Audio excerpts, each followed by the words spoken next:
Assalamualaikum warahmatullahi wabarakatuh. Oke, pada pertemuan minggu ini, Bapak akan membahas bab selanjutnya, yang dimana yaitu bab 2, materinya tentang fungsi komposisi dan fungsi inverse. Nah, sebelum kita mempelajari tentang fungsi komposisi dan fungsi inverse, kita terlebih dahulu akan diajak kembali mengingat materi tentang fungsi. Yuk, langsung saja kita ke video pembahasan.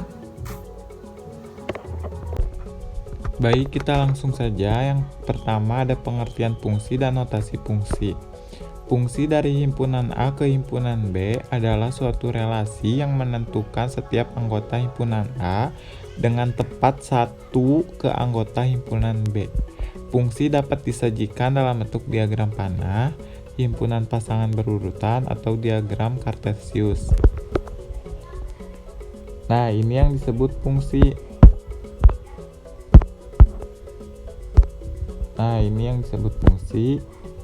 Ini bukan fungsi. Jadi fungsi itu si himpunan A-nya itu tidak selingkuh dan tidak juga jomblo. Terus sebuah fungsi F yang memetakan himpunan A ke himpunan B ditulis dengan notasi F A memetakan ke B. Misalnya fungsi F memetakan X anggota A ke Y anggota B. Dalam hal ini, Y merupakan peta dari X sehingga dapat ditulis Y sama dengan Fx. Adapun A disebut domain, daerah asal. Nah, ini yang disebut domain. Dinotasikan dengan DF. B disebut kodomain, daerah kawan. Ini yang disebut kodomain. Dinotasikan dengan KF.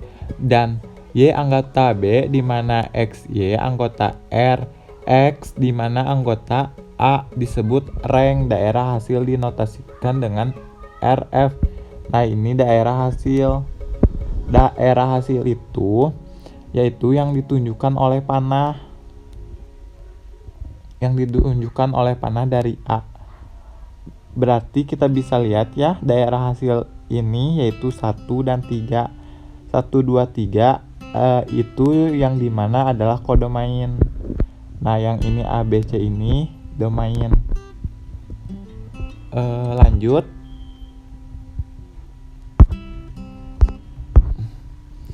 ke bagian 2. Ada sifat-sifat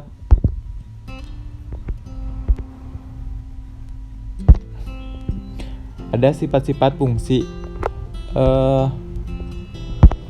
Berdasarkan sifat-sifatnya, fungsi dapat dibedakan menjadi 3.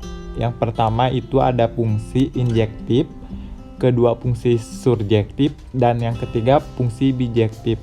Kita ke pengertian fungsi injektif atau fungsi satu-satu. Nah, bisa dilihat yang ini adalah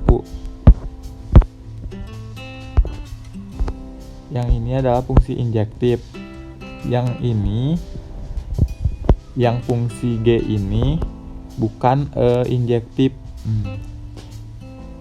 Jika F himpunan A memetakan ke himpunan B dan setiap anggota daerah asal A mempunyai kawan yang berbeda pada daerah kawan B, fungsi F disebut fungsi injektif. Pada fungsi injektif berlaku aturan sebagai berikut.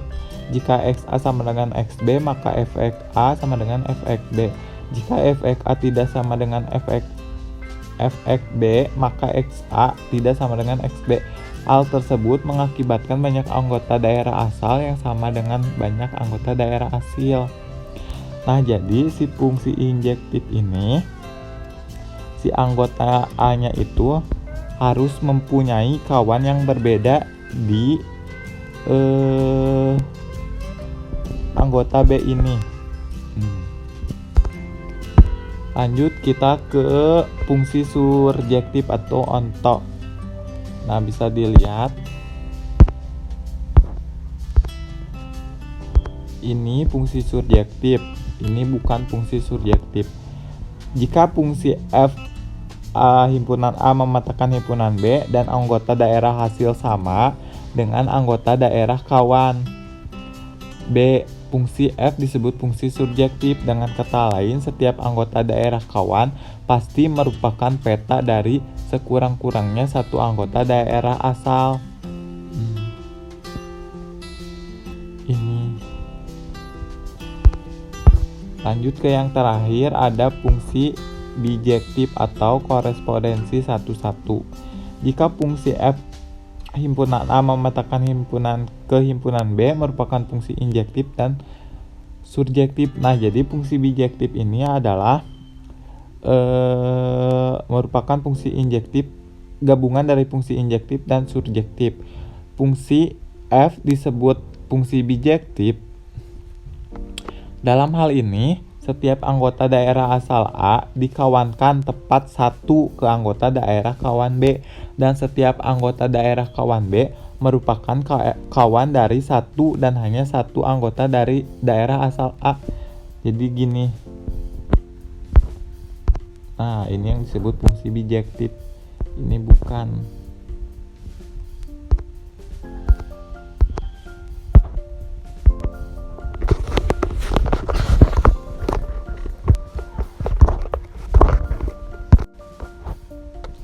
Kita lanjut ke bagian 3, yaitu aljabar fungsi.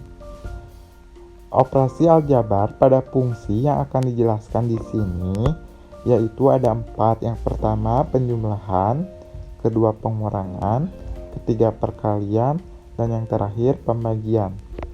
Nah, jika suatu fungsi f dan fungsi g adalah fungsi yang terdefinisi pada bilangan real, maka keempat operasi di atas dapat dituliskan sebagai berikut.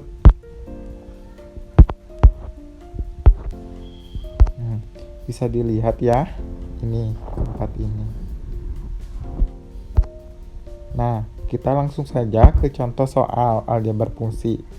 Diketahui fx sama dengan 8x min 4 dan gx sama dengan 2 min 4x. Tentukan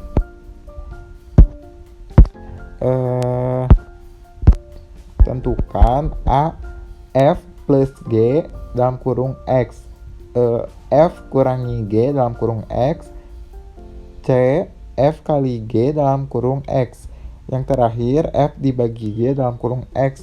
Kita ke penyelesaian. Nah, kita yang bagian A dulu. F plus G dalam kurung X.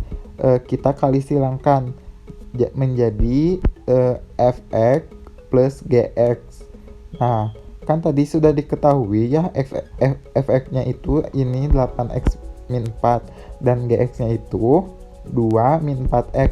Kita substitusikan saja dan hasilnya ini 4x min 2. Nah, yang bagian B, C, dan D juga sama disubstitusikan.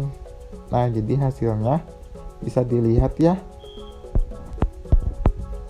Begitu. Oke, segitu aja pembahasan dari fungsi komposisi dan fungsi invers. Lanjut kita ke minggu depan ya, ke pembahasan fungsi komposisi terlebih dahulu. Kalau ada materi yang kurang jelas ataupun